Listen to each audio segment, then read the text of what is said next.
আসসালামু আলাইকুম। আমন্ত্রণ জানাচ্ছি সর্বশেষ আন্তর্জাতিক সংবাদে। শুরুতেই থাকছে সংবাদ শিরোনাম।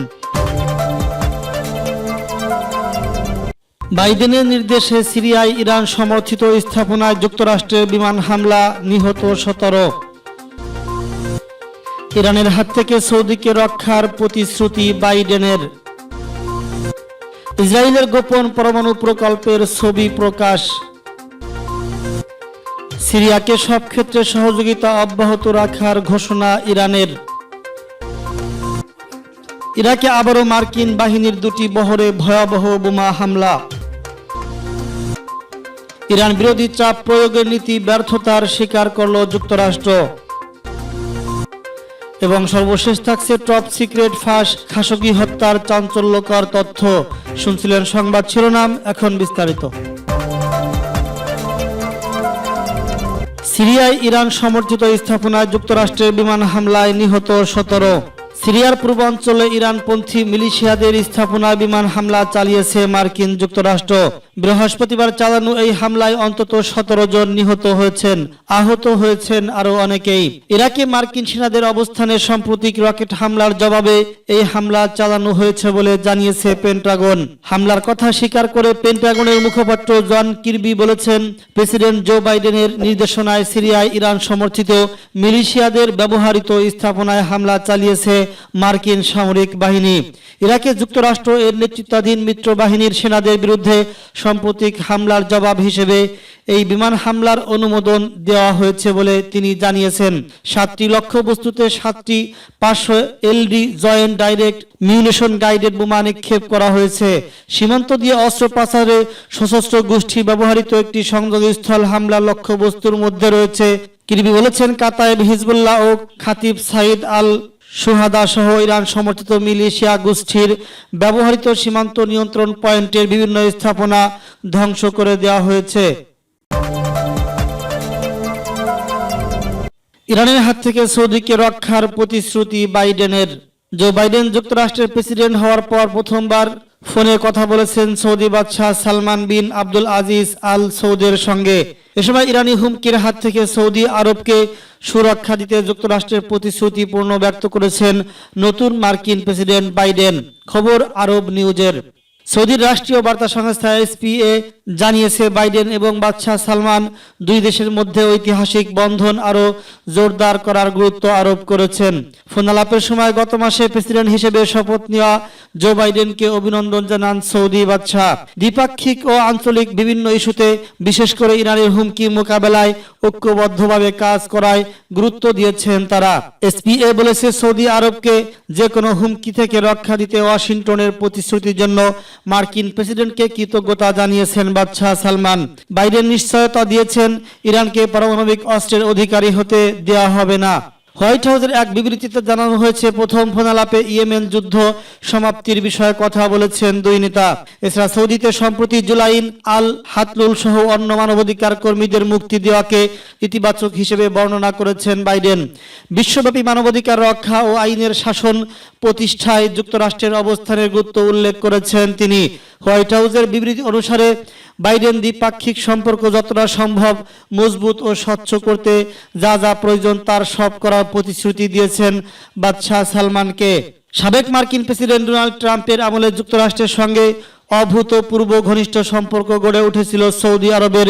বিশেষ করে সৌদি যুবরাজ মোহাম্মদ বিন সালমান বা এমবিএস এর ছিল মারাত্মক সুসময়।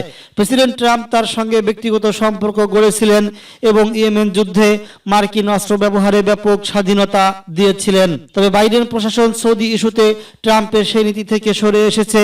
ইয়েমেন যুদ্ধে যুক্তরাষ্ট্র সৌদিকে আর সমর্থন দেবে না বলে ইতিমধ্যেই ঘোষণা দিয়েছেন। হোয়াইট হাউসের প্রেস সচিব ইয়ান সাকি সম্প্রতি বলেছেন, যুক্তরাষ্ট্রের নতুন প্রেসিডেন্ট জো বাইডেন সৌদি আরবের সঙ্গে সম্পর্ক পূর্ণ মূল্যায়ন করতে চান। ট্রাম্প তার মেয়ের জামাই জারেড কুশনারের মাধ্যমে যুবরাজ সালমানের সঙ্গে ঘনিষ্ঠ সম্পর্ক গড়ে তুলেছিলেন। তবে বাইডেন সৌদি ইস্যুতে যুবরাজ নয়, সরাসরি বাদশাহ সালমানের সঙ্গে কাজ করতে আগ্রহী। তাছাড়া গত সপ্তাহে বাইডেন জানিয়েছেন তুরস্কের সৌদি কনসুলেটের ভিতরে সাংবাদিক জামাল খাশোগিকে হত্যায় গোয়েন্দা প্রতিবেদন তিনি দেখেছেন। প্রতিবেদনটি খুব শীঘ্রই প্রকাশ করবে যুক্তরাষ্ট্র। গোয়েন্দা প্রতিবেদনটি তৈরিতে মূল ভূমিকা রেখেছে সিআইএ। মার্কিন কর্মকর্তারা জানিয়েছেন ওই প্রতিবেদনে খাশোগি হত্যার অনুমোদন ও আদেশদাতা হিসেবে যুবরাজ সালমানকে দায়ী করা হতে পারে। ইসরায়েলের গোপন পরমাণু প্রকল্পের ছবি প্রকাশ। ইসরায়েলের ডিমোনো শহরের কাছে শিমন পেরেস নেগেট পরমাণু গবেষণা কেন্দ্রের রিয়েক্টরের পাশেই একটি প্রকল্প শনাক্ত করা হয়েছে। গত 22 ফেব্রুয়ারি স্যাটেলাইট থেকে এই ছবি প্রকাশ করা হয়।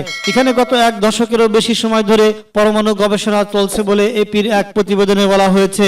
প্রতিবেদনে বলা হয়েছে নতুন এই স্থাপনা আসলে কি জন্য নির্মাণ করা হয়েছে তা এখনো স্পষ্ট নয়। এ নিয়ে ইসরায়েলি সরকারের সঙ্গে যোগাযোগ করেছে এপি, তবে তারা কোনো মন্তব্য করতে অস্বীকৃতি জানিয়েছে।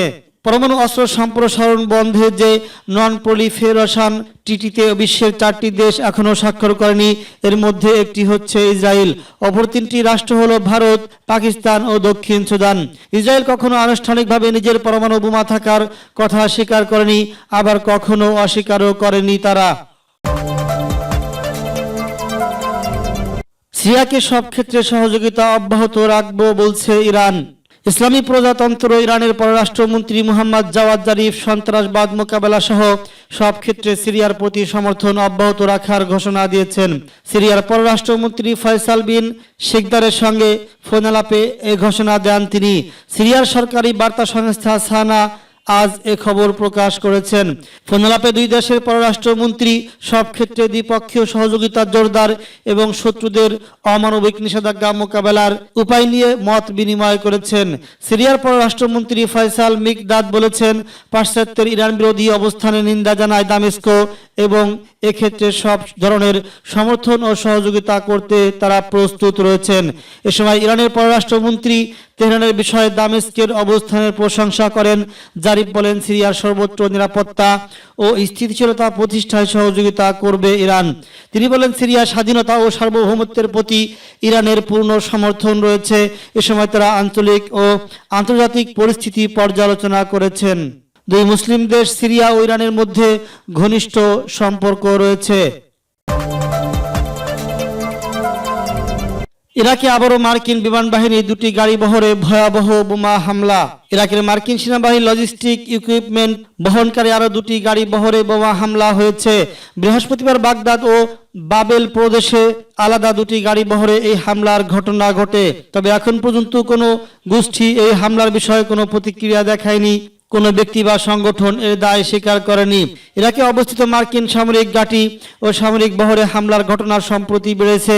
ইরাকের জনগণ ও রাজনৈতিক দলগুলো দেশের মার্কিন সেনা উপস্থিতির বিরোধিতা করছে।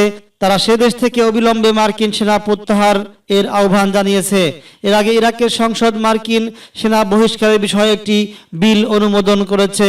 ইরাকের সাবেক প্রধানমন্ত্রী রাজনীতিবিদ নুরি আল মালিকি সম্প্রতি ঘোষণা করেছেন, সে দেশের বিদেশি সেনাদের কোনো প্রয়োজন নেই। ইরাকে তৎপর জঙ্গি গোষ্ঠীগুলোর প্রতি মার্কিন বাহিনী সমর্থন ও সহযোগিতা দিয়ে থাকে বলে অভিযোগ রয়েছে। ইরান বিরোধী চাপ প্রয়োগের নীতি ব্যর্থতার কথা স্বীকার করল যুক্তরাষ্ট্র। ইরানের বিরুদ্ধে সর্বোচ্চ চাপ প্রয়োগের নীতি ব্যর্থ হয়েছে বলে স্বীকার করেছে মার্কিন প্রেসিডেন্ট বাইডেনের প্রশাসন। এরপরও সাবেক প্রেসিডেন্ট ডোনাল্ড ট্রাম্পের অনুসৃত নীতি থেকে সরে আসার স্পষ্ট কোনো অবস্থান ঘোষণা করেনি যুক্তরাষ্ট্রের নতুন সরকার। বৃহস্পতিবার মার্কিন পররাষ্ট্র দপ্তরের মুখপাত্র নেড প্রাইস বলেছেন, এই সমস্ত লক্ষ্যকে সামনে রেখে ইরানের বিরুদ্ধে সর্বোচ্চ চাপ প্রয়োগের নীতি অনুসরণ করেছিল ডোনাল্ড ট্রাম্প প্রশাসন। তার একটি অর্জন করা সম্ভব হয়নি। প্রাইস বলেন, আমি মনে করি আপনি যখন সর্বোচ্চ চাপ সৃষ্টির দিকে নজর দেবেন তখন আপনাকে শুধুমাত্র একটি উপসংহারে আসতে হবে এবং সেটি হচ্ছে এই নীতি ব্যর্থ হয়েছে। মার্কিন পররাষ্ট্র দপ্তরের মুখপাত্র আরো বলেছেন, ইরানের বিরুদ্ধে সর্বোচ্চ চাপ প্রয়োগের নীতি অনুসরণ করা হয়েছিল একটি ভালো চুক্তি সই করার লক্ষ্য নিয়ে, ইরান এবং তার মিত্রদের ভয় দেখানোর জন্য এবং আমেরিকার স্বার্থ ভালো অবস্থানে নেওয়ার জন্য, কিন্তু এর একটি অর্জন করা যায়নি, বরং বিপরীতটাই সত্য। গত 4 বছরে আমরা ভালো একটি চুক্তি করার কাছাকাছি যেতে পারিনি। এজন্য আমেরিকা এখনো স্পষ্ট কূটনীতির পথ বেছে নিয়েছেন। টপ সিক্রেট ফাঁস খাশোগি হত্যার চাঞ্চল্যকর তথ্য। সৌদি আরবের প্রত্যাখ্যাত সাংবাদিক জামাল খাশোগি হত্যাকারী দল যুবরাজ মোহাম্মদ বিন সালমান এর নিয়ন্ত্রণাধীন একটি কোম্পানির প্রাইভেট বিমানে করে তুরস্কের ইস্তাম্বুল শহরে উড়ে গিয়েছিল। সৌদি সরকারের গোপন নথি তথ্য উল্লেখ করে মার্কিন টেলিভিশন চ্যানেল CNN এ খবর দিয়েছে। টপ সিক্রেট শিরোনামে এই নথিতে সৌদি আরবের একজন মন্ত্রী সই করেছেন। গতকাল শেষ বেলায় CNN তাদের এক প্রতিবেদনে বলেছে, স্কাই প্রাইম এলিয়েশনের মালিকানা 2017 সালে সৌদি আরবের সরকারি বিনিয়োগ তহবিলের কাছে হস্তান্তর করা হয়েছে, যাতে সার্বভৌমত্ব $400 কোটি তহবিল রয়েছে। এই কোম্পানির বিমান 2018 সালের অক্টোবর মাসে খাশোগি হত্যায় ব্যবহৃত হয়েছে। সার্বভৌম তহবিল নিয়ন্ত্রিত সৌদি যুবরাজ এর মাধ্যমে যা সভাপতি হলেন 35 বছর বয়সী যুবরাজ মোহাম্মদ বিন সালমান। CNN বলছে, এসব তথ্য থেকে খাশোগি হত্যায় MBS এর যুক্ত থাকার প্রমাণ মেলে। MBS হচ্ছে সৌদি যুবরাজ মোহাম্মদ বিন সালমানের নামের সংক্ষিপ্ত রূপ। এদিকে সৌদি সরকারের কঠোর সমালোচক ওয়াশিংটন পোস্টের সাংবাদিক জামাল খাশোগি হত্যাকাণ্ডের প্রায় 2.5 বছর পর প্রতিবেদন প্রকাশ করতে যাচ্ছে যুক্তরাষ্ট্রের director of the national ইন্টেলিজেন্সি DNI। White হাউসের মুখপাত্র জেন সাকি বুধবার জানিয়েছেন, সাংবাদিকদের খুব শীঘ্রই প্রতিবেদনটি প্রকাশ করা হবে। প্রতিবেদনটি তৈরি করতে মুখ্য ভূমিকা রেখেছে যুক্তরাষ্ট্রের কেন্দ্রীয় গোয়েন্দা সংস্থা।